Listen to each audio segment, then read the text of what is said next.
Hi, superstars. So, today we're going to talk a little bit about the next theme for the month of April. And before we do that, I'm just going to introduce um, the date. So, normally at school we do our morning message, but since we're not together, you can do a morning message at home. Whenever we do a morning message, we always talk about the day, we talk about the day of the week, we talk about the month, and we also practice our calendar time. So today I'm going to just show you and your mommies and daddies what a morning message might look like. So this is a very small one. Tomorrow I will do a little bit more of a lesson to talk to you and practice the calendar. We have not done the calendar in a very long time. So tomorrow we're actually going to spend a little bit of time doing the calendar in tomorrow's lesson. But today my message says, today is Monday, April 13th, 2020. The weather is So parents, whenever you see a blank space, we always stop and we say because the reader is thinking about what would make sense to fix that sentence. So sometimes our morning messages are missing many words, and as a class we read it without the words, with the words missing, and we think about what makes sense, and then we read it as a class together, filling in the missing words. Sometimes the students come up and write those words. You can leave out missing snap words. You can leave out day of the week words, and then they have to use the calendar or use the world around them to copy day of the week words. We have the calendar in our room, so it makes it a little bit easier. But you could write the days of the week up on a wall in your house, or you can show your friends, your students, where your calendar is, and they can go to the calendar and they can practice. They're very good at looking at the calendar, and like I said, the next lesson we will practice how we use the calendar as a learning tool, because the calendar is actually something that can be used for lots of reading activities as well as for building number sense and counting. So boys and girls, if you were to read this message, you would go back and reread, thinking about the sentence that makes sense, thinking about the word that makes sense in the sentence. Today is Monday, April 13th, 2020. There's the period to end that sentence. No missing words. That sentence makes sense. We don't need to do any fixing. The weather is Now, depending on when you're doing this today, the weather's been lots of different things today. But right now, I would say the weather is windy. Now, in our classroom, we have weather words around our class. So boys and girls will typically find that weather word, and they will put it up on the board. And then we copy the letters from that word into the message. Like I said, boys and girls will typically do this independently or with help from friends. As the friends say the letters and the words, the writer will write them. So if I was writing the word windy, I hear w, w, I, d,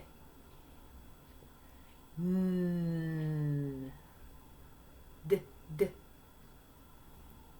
And to make it look right, it sounds like it's an E at the end. But when we check the word written in our classroom, we see that it ends with the Y. So then we would go back and we would reread the sentence and make sure it makes sense. The weather is windy, and that ends the sentence. Now, another thing that we do with our morning messages, we like to count the words in a message. And the reason we do this is to practice foundational reading skills.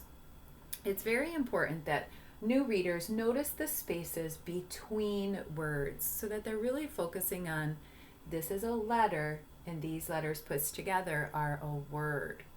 These are letters, and these letters pushed together is a word. So we like to go back and we like to circle the words and count the words in our morning message. So let me just get another marker out. And this is always something the kids get very excited about doing, being the person who can come up and count the words. So we know that we look for white space. That shows where one word stops and a new word starts. Letters in a word are squished close together. So the student would find each word and circle it. Today is, that's a word, big word. Here's a word. And then we stop and think. Is 1, 3, 13 a word? No. 13 is a number, so we don't circle it. Is 2020 a word? No. It's a number, so we don't circle it. Now I see a snap word. The weather is windy. So then as a class, we would go back and we would count the number of words in this message. So 1, 2, 3, 4, 5, 6, 7, 8. There are 8 words in that morning message, and I would have the student write the number. Now typically our morning messages are in the 20 to 25 or 30 words in our messages, depending on what we're talking about that day. All right, so I will continue to give you some different ideas about morning messages, but that's another great activity, just to do a quick little morning message for your child at home doing your home learning. That sets up the day for us. Another thing that we always do every morning, we talk about our calendar. Now, something I like to do when we do our calendar, we always talk about the song of the month. So this is the poster from our classroom. I was able to get this out of the classroom. And when I brought it home, I took a look at this song, which a song really has a lot of snap words, and that's what kids start to realize is that, hey, I know that word, it's I, or this word is it. I see our snap word and or the. I see the snap word in. Ooh, and there's the word up. So these songs are really important for young readers to be able to find the words that they're learning in isolation from like the word list, the snap word list that we sent home. And they find them not just in books, but they can find them in posters, in songs, in all of the things that we refer to as environmental print. So I teach this song early in the month, and then most of the time, boys and girls will learn the words. And again, this is a great thing for them to be able to do, to practice their concepts about print, reading words from left to right, and also finding words that are maybe words that they've seen before. There's a color word that they might have seen before. Maybe they'll notice words that they've seen in some of the early readers that we send home that they're practicing from their book box. So I'll read the song and the words from the song, and then I will play the song and we sing it together. And I usually have the leader of the day pointing to those words, again, to practice, touching one word at a time so your eyes are really focused on reading one word at a time for early readers. The April song. April can be cold and gray. Sometimes it rains all day long. When I cannot go out to play, I smile and sing this song. In April, the ground gets wet from all the gentle showers. Then the sleeping seeds wake up and grow into flowers. And the picture at the bottom always gives a good visual of what the song is about. So we read it and then we sing it. And another thing that I teach my students, because it's interesting to me and I think it's also really something that kids just learn so much from, is sign language. So we have many signs that we're learning in our classroom that we've learned throughout the year. And whenever we do a new song of the month, we always try to add signs that we know and learn a couple of new signs. So during our class meeting last Friday, I did teach boys and girls this song and some of the new signs. So I will go ahead and I'm going to show you. I'll keep this in front of me, I think. And then I will do some of the signs, and I will do those signs in so that you can see them also. Okay, so I'll do my best with that. All right, so let me get the music playing.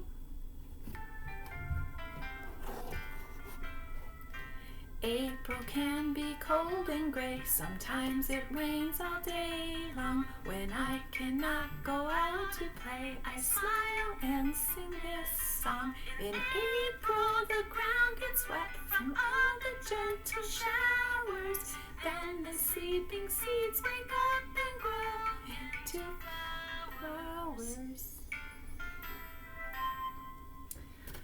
So the kids really enjoy the sign language, and typically about halfway through the month, they've practiced it so many times that they know it by heart. They don't even need my help. They usually sing it without me, and they know those signs. So that's just a fun thing that we do that talks about many of the themes that we will be doing throughout the month. So in this month, I do have 3 themes that we will be practicing, and a theme is just a learning. It's basically just like what we're going to spend time learning about. Typically, it's about a holiday or just some sort of different theme that involves, the season. So in the month of April, we have 3 themes that we talk about. Actually 4, we already passed one. So we did the Easter theme already. The second theme of April is weather, and looks like it's going to be a great week to talk about different kinds of weather. So we'll be doing the weather theme this week with some of our learning, some of the activities that I sent home today in your learning packet. The next theme will be Earth Day. So after we do Earth Day, we'll start moving into the end of the month, and near the end of the month, that's when we start talking about the 4th theme, which leads into the following month, and that is when we start talking about planting flowers. We will also be studying the life cycle of oviparous animals. Oviparous animals are egg-laying animals, so we'll be talking about oviparous animals, and then we'll also be talking about insects, which is a type of oviparous animal. And we will specifically talk a lot about caterpillars to butterflies in that life cycle, as well as frogs, the life cycle of a frog. So that's a little bit later on. But for this week, we're going to be focusing on this book that was in your learning packet that you picked up for today.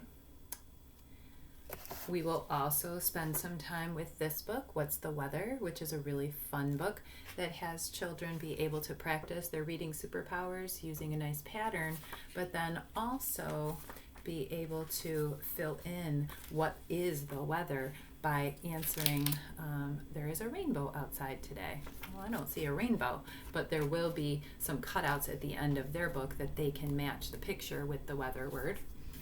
Then I also included this good nonfiction book called Weather, and it has some really great pictures, nonfiction, real pictures. We call those Learn About the World books, and it has some real pictures of different kinds of weather with a nice pattern and some other good snap words.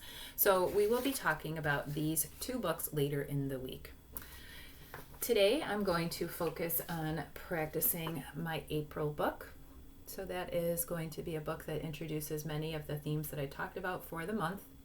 And then I am going to end our video today by reading this short nonfiction book about weather. So first I'd like to read my April book. Now, as you know, you've seen one of these come home every month of the whole school year. We've also had them come home that are we had my fall book, we had my winter book, we most recently in March had my spring book, so there are also there will be my summer book. So there are 4 for the seasons, and there is 1 for each month of school. So we always start out by having the student write their name. And then the first time that we read the book, we don't do any illustrating. The first time that we read the book, we really always just focus on reading the book, looking for the pattern, and using our powers to read and gain meaning from the story. You'll notice that there's a nice pattern in these books, as well as many snap words, and it is a book that I do expect the boys and girls to reread. Typically, we would be keeping this in our book box so that they could read it anytime they have independent or partner reading in the classroom. So these books are meant to be read again after they read it a second time, at least a second time. Then I do encourage them that they can go back and they can spend some time illustrating the book using real colors to color the book. But first we focus on the reading aspect. I also always have students use their pointer power. That's very important, so that they're really focusing and isolating each word with their eyes. So make sure that they're using their pointer finger and touching below each of the words to use their pointer power. April is here. We see a Now this isn't a word that they know, so they'll have to use their sound power. And we say tap the sounds they see. F, ooh, ah, f. And then think about what makes sense. Look at the picture. Fluffy bunny. So they're using their sound power and their picture power together to decode that message on that page. April is here. We see colorful eggs. So they'll use the picture.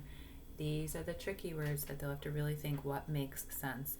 And that's typically where we will need some help if we are in guided reading groups. And it's okay to help them. Sometimes I say, what's the first sound you see? So I look for students to try to help me with the first sound. And then we think about, well, what would make sense? What do you normally see with eggs? Colorful eggs. Here's the pattern again. April is here. We have Easter, picture power. Starts with a b. What could it be? What makes sense? Easter baskets. So you're always stopping and asking yourself those things. What does it look like? What could it be? What makes sense? What's the first sound? Those are questions readers ask themselves. April is here. We see chocolates on Easter.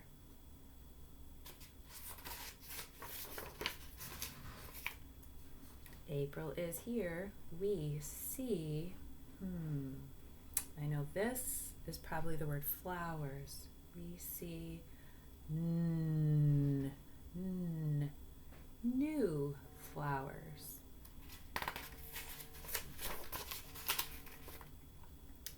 April is here. We see, now there's some boys and girls, but I don't think this can be the word boys or girls. Do you? I see a different sound, and this could be one that you tap the sounds.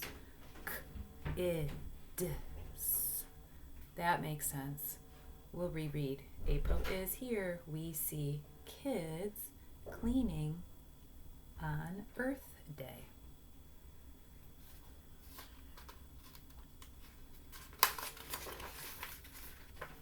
April is here. We see kids planting on Earth Day.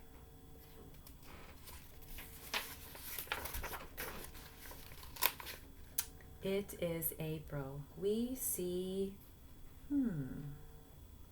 So this is where I give boys and girls a chance to think about what is something that they might see. Maybe they would draw about what the weather would be like on an April day. Maybe they would draw a picture of themselves outside playing in the rain. So there's a lot of different things that they can think about what they would see in April. And that's where they would draw a picture and write the word. And then the last page, I like April because, think about, why do you like April?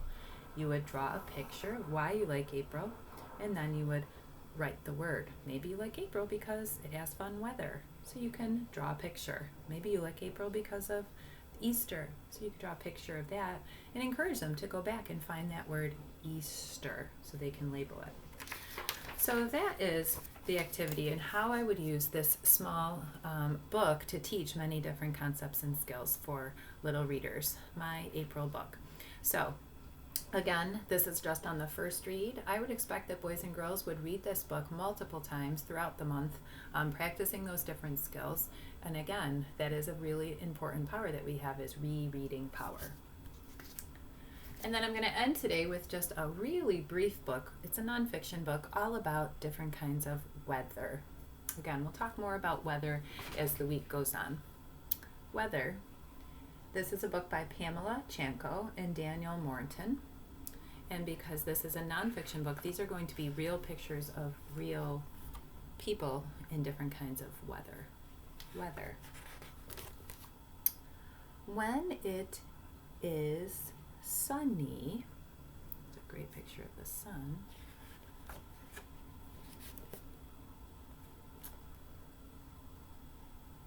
You can play outside. When it is rainy, so this might be a book that some of your kids could read all by themselves. You can splash in puddles. So they would use the picture power for that. When it is hot, you can go to the beach. When it is cold, you can go ice skating. When it is snowy, you can build a snowman. When it is windy, you can fly a kite, which would be a great thing to do if the weather was a little bit nicer today. It's so nice, so windy. You could fly a kite and have a lot of fun today. Unfortunately, it's also really, really rainy. So, boys and girls, I hope you spend some time with your April book and know that we are going to learn a lot more about the weather this week. Parents, if you have any questions about morning messages, please let me know. That's just a nice little activity. You can write it on a piece of paper. You can put it on a poster on your wall. It's just a nice thing to do. You don't have to do it every day. You can do it once a week, whatever works for your house. So again, if you have any questions, please send me a message or an email and I can answer those questions. And again, I look forward to videos of your children reading for me. I love to see the work that they're doing and it makes me super, super proud of all the things you're doing at home. All right, we'll see you soon. Bye-bye.